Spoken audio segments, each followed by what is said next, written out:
Bharatiya Janata party, Shiv Sena, Rashtrawadi आणि अन्य इतर राजकीय पक्षाचा जर या विधानसभेच्या निवडणुकीत विचार केला तर अनेक राजकीय पक्षाचे कार्यकर्ते वेगवेगळ्या पक्षात जाऊन निवडणुका लढले. काही यशस्वी झाले, काही अपयशी ठरले. आता अर्थात जे कोणी निवडणुकीमध्ये अपयशी ठरले, पराभूत झाले, ते तर प्रवाहाच्या बाहेर राहू शकत नाही. आणि तसेच सुरेश बनकर झाले, आमचे घनसावंगीचे उमेदवार झाले, असे काही उमेदवार, एकनाथ जाधव झाले वैजापूरमधले, असे काही आमचे जे परंपरागत भारतीय जनता पार्टीच्या विचारधारेशी जोडलेले लोक होते, त्यांना तर भारतीय जनता पक्ष जवळचा वाटतो. त्यामुळं जर तुम्हाला निवडणुकीनंतर एखाद्या दुसऱ्या पक्षात जायचा जर विचार आला असेल मनात, तर पूर्वश्रमीचा आपला जो पक्ष तोच जवळचा वाटणार आहे. आणि त्यामुळं आज ज्या कार्यकर्त्यांनी पक्षात प्रवेश केला, घनसावंगीचे घाटगे असतील, एकनाथ जाधव असतील, सुरेश बनकर असतील, हे मूळ प्रवाहामध्ये सामील झाले. त्यामुळे त्यांनाही आनंद आहे आणि पक्षाच्या नेत्यांनाही आम्हाला आनंद आहे सगळ्यांना. पण महायुतीमध्ये असताना देखील अब्दुल सत्तारांवरती जर ते स्वतः सोडले तर इतर सर्व जे महायुतीचे घटक पक्ष त्यांच्या विरोधात असल्याचं चित्र आहे.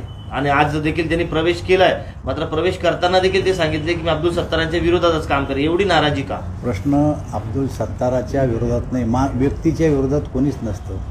त्यांची जी विचारधारा आहे, त्यांची जी वागण्याची पद्धत आहे, त्या पद्धतीवर एकूणच सिल्लोड विधानसभा मतदारसंघातील लोक नाराज आहेत. आणि त्यामुळे तेच काय, आम्ही सुद्धा त्यांचा विरोध करतो. एका विशिष्ट विचारधारेच्या लोकांना शासनाच्या सगळ्या योजनेचा फायदा देणे आणि काही विशिष्ट लोकांना त्याचा फायदा न मिळवून देणे ही त्यांची विचारधारा आहे. आणि त्या मूळ विचारधारेच्या विरोधात आम्ही, मी पण आहे, सुरेश बनकर बी आहे, इद्रिस मुलतानी पण आहे, मोठे पण आहे, सगळे प्रमुख जे काही कार्यकर्ते असतील ते सगळे या विचारधारेच्या विरोधात आहे.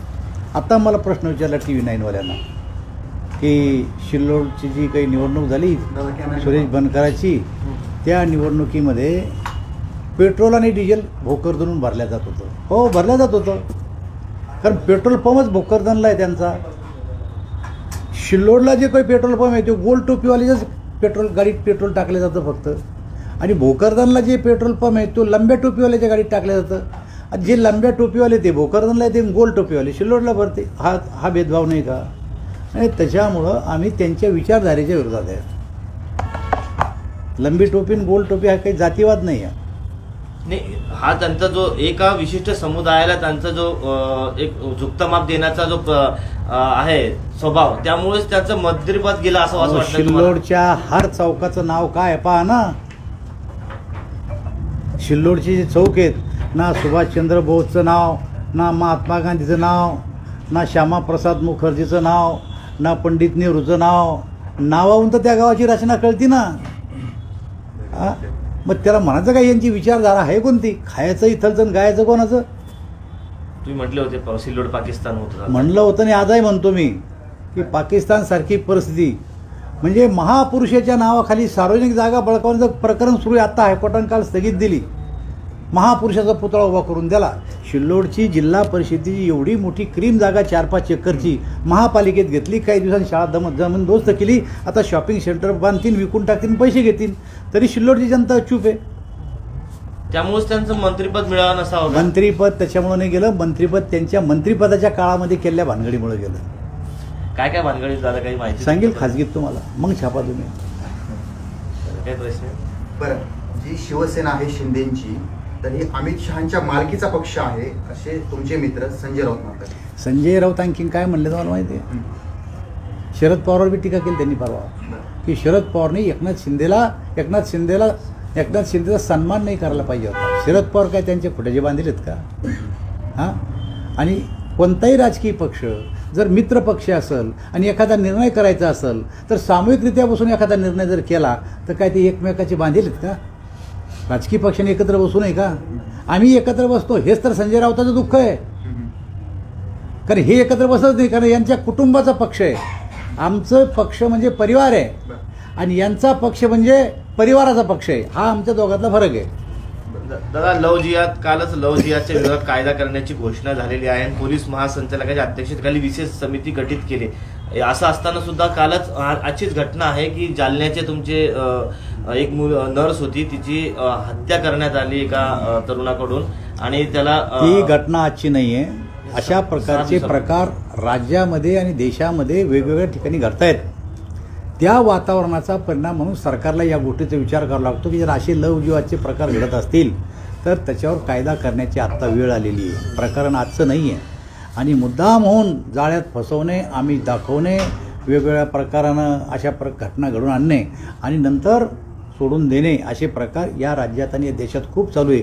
आणि म्हणून हे सरकार राज्यातलं आणि केंद्रातलं याच्यावर कायदा आणण्याची शक्यता आहे. बरं, तुम्हाला असं वाटतंय का ह्या ज्या निवडणुका झाल्यात, विधानसभा, लोकसभा, त्यानंतर इतर पक्ष नामशेष होत चाललेत, परिस्थिती खराब होत चालली आहे, एवढंच काय तर थोडंफार जे काय उरलंय ते सुद्धा तुम्ही वरवडून घेऊ राहिले, म्हणजे जे पदाधिकारी कार्यकर्ते आहेत ते सुद्धा तुमच्याकडे येतात? असे लोकसभा संपल्या, विधानसभा संपल्या, जिल्हा परिषद, नगर परिषद, महापालिका कधी होतील हे कोर्टाचे निर्णय अवलंबून आहे. हा जो मधला पिरियड आहे याला आम्ही म्हणतो कुलिंग पिरियड आहे. या पिरियडमध्ये प्रत्येकानं आपल्या डोक्यात काही विशिष्ट असलेल्या कामाचा निपटारा करावा लागत असतो.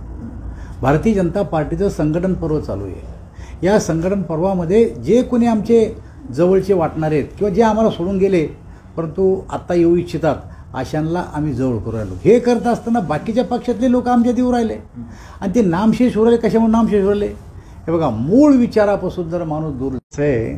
लोकसभा संपल्या, विधानसभा संपल्या, जिल्हा परिषद, नगर परिषद, महापालिका कधी होतील हे कोर्टाचे निर्णय अवलंबून आहे.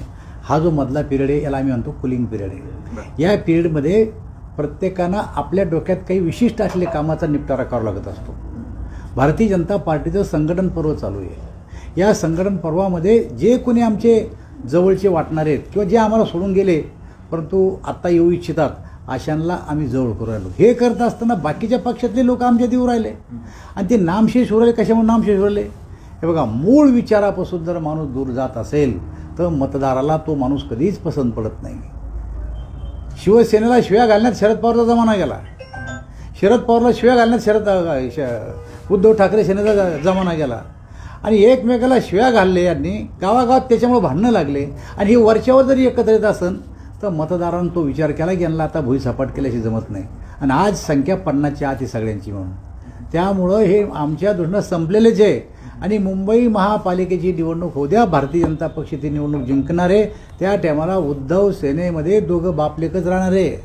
त्याचं कारण आहे संजय राऊत. एकनाथ शिंदे जर बाहेर पडले असतील शिवसेनेतून त्याचं कारण आहे संजय राऊत.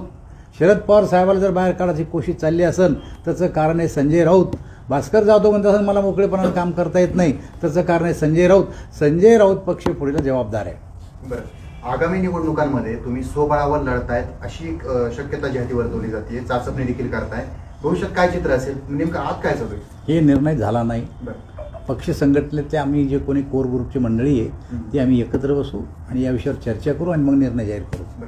आगामी निवडणुकांच्या तारखा अजून क्लिअर नाही आहेत, मात्र तुमची तयारी जोरदार आहे. आगामी ज्या स्थानिक स्वराज्य संस्था आहेत त्यामध्ये विजय मिळवण्यासाठी हा प्रयत्न आहे. नेमकं कोणता नवा प्लॅन वापरला जाणार आहे का किंवा काही नवा प्लॅन तुमच्याकडे आहे का? हे बघा, भारतीय जनता पक्ष काही नवीन प्लॅन तयार करत नसतो. एक निवडणूक संपली की दुसऱ्या दिवशी पुढच्या निवडणुकीच्या कामाला लागत असतो. आमचा प्लॅन तयारच आहे.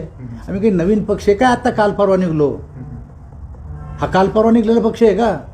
पक्षाची परंपरा पहा, पक्षाची रचना पहा कशी आहे. तर अटल बिहारी वाजपेयी, श्यामाप्रसाद मुखर्जीपासून हा पक्ष चालत आला आहे आणि सामूहिक नेतृत्व आहे. दर 3 वर्षांनी निवडणुका होत्यात. एकदा दोनदा राज्याचा एकदा अध्यक्ष झाला दोनदा तर तिसऱ्यांदा अध्यक्ष होतात नाही. म्हणजे पक्ष नेतृत्वाची फळी उभा करणारा हा पक्ष आहे. शरद पवारचं पहा, स्थापनेची तेच आत्ता येतेच. फारुख अब्दुल्लाची पहा, स्थापनेच्या वेळेस तेच आत्ता येतेच. उद्धव ठाकरेचे पहा, स्थापनेच्या वेळेस तेच आत्ता येतेच. लालू प्रसाद यादवचं पहा, स्थापनेच्या वेळेस आत्ता येतेच. आमचा कुटुंब म्हणजे परिवार आहे आणि त्यांची पार्ट्या म्हणजे परिवाराच्या पार्ट्या आहेत. हा फरक समजून घ्या. आमच्या संघटनेमध्ये सरकार आलं तरी आणि सरकार नसलं तरी संघटनेचं काम हे चालूच असतं. तुम्ही एक अभ्यासू नेतृत्व आहात, यानंतर तुम्हाला काय वाटतं इतर पक्षांची भवितव्य दिशा किंवा त्यांचं भविष्य काय असेल? हे भविष्य ठरवण्याचे अधिकार मतदाराला आहे. आम्ही नाही अधिकार ठरवत. आमचा पक्ष कोणाचं भविष्य नाही ठरवत. पक्षाचं भविष्य ठरवण्याचे अधिकार संपूर्णपणानं या देशातल्या मतदाराला आहे आणि मतदार एवढा हुशार आहे आपला तर कोणाचं पाऊल चांगल्या दिशेनं पडतं कोणाचं पाऊल वाईट दिशेनं पडतं याच्यावर नजर ठेवून असतो. आणि म्हणून मागच्या काळामध्ये ज्या काही चुका केल्या काही राजकीय पक्षांना त्याची सजा या विधानसभेच्या निवडणुकीत भोगली त्यांनी. तर येत्या आता अजून 5 वर्ष बाकी आहेत, पूर्णपणे सत्ता केंद्रात राज्यात तुमचीच आहेत. MLC किंवा राज्यसभा किंवा मंत्रिपदाची अपेक्षा? मी वरिष्ठ नेते आहात भाजपचे. राज्यसभेवर जाणार नाही, मी विधान परिषदेवर जाणार नाही. त्याचं कारण असं आहे की मला पक्षानं खूप दिलं आहे. गावच्या सरपंचापासून केंद्रीय नेतेपर्यंत मला पोहोचवलं आहे.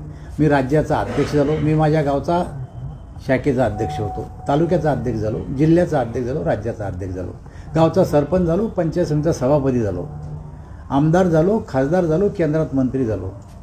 माझे 2 मुलं आमदार आहेत आता. त्याच्यापेक्षा पक्षानं मला काय दिलं पाहिजे? मला आमदारकी लागत नाही, मला खासदारकी लागत नाही. आणि लढलो तर पुन्हा 2029ची लोकसभेची निवडणूक लढण. पक्षानं जर आदेश दिला तो काम पक्षाचं करायला मी तयार आहे. आताच आपण म्हणले की दोघांनी एकमेकाला शिवाय दिल्या आणि दोघांमुळे खालचा कार्यकर्ता नाराज झाला आणि त्यानं मतदान यावेळेस विधानसभेला भाजपला केलेलं आहे. मग लोकसभेला काय झालं होतं की लोकसभेला महाराष्ट्रात सीटं कमी आहे. असं आहे की लोकसभेच्या निवडणुकीमध्ये आम्हाला लोकांना जे कन्व्हिन्स करायला पाहिजे होतं त्यापेक्षा त्यांनी कन्फ्यूज जादा केलं. राजकारणामध्ये कन्व्हिन्स करणं आणि कन्फ्यूज करणं हे 2 भाग आहेत. आम्ही कन्व्हिन्स करायला पाहिजे होतं तेवढं झालं नाही, पण त्यांनी कन्फ्यूज केलं की यांचे 400 खासदार जर निवडून आले तर ही घटना बदलणार आहे.